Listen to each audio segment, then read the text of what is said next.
Hey, it's James the Forager here, and today we're going to be taking a look at how to make some wild garlic pesto. Ours just so happens to be vegan. First, we need to go out and pick our wild garlic. We're looking for any sort of wild garlic leaves, stems, flowers, but we're not looking for lords and ladies. We've got a full ID guide on that here to make sure you don't pick it. We'll start off.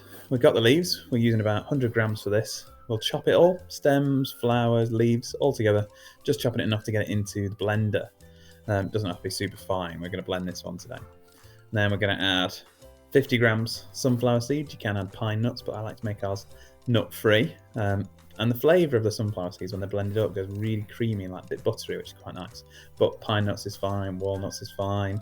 Then we're going to chuck in about 1 tablespoon's worth of yeast flakes. You can use Parmesan cheese for this, but the yeast flakes have a similar flavour, and actually the shelf life, when I put it in my fridge, keeps longer if I use yeast flakes instead of Parmesan cheese. Not that it lasts very long. You can use either. I'm going to top off with about 100 ml of olive oil. You can use rapeseed oil, whatever you've got to hand, really. Put that in, and then I'm going to finish off with half a lemon, just the juice half a lemon.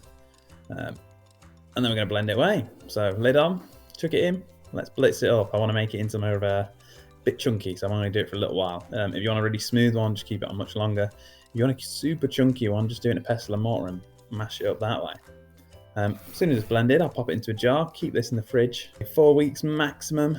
Like I say, use yeast flakes so it'll last a little bit longer, but probably won't last much more than a week. I use this on absolutely everything. I mean, the simple thing is to make some fresh pasta and just toss this through some fresh pasta, but also use it in on top of pizzas. I'll use it with just bread, dip it in some bread. Dip some bread in it, sorry. If I've got cheese board, I might chuck it on there. If I'm making a couscous salad, I'll put it as a topper on top of there. The uses go on and on and on. You can also freeze it. So if I make this, I can freeze it and use it later in the year. Fantastic thing to make. Wild garlic pesto.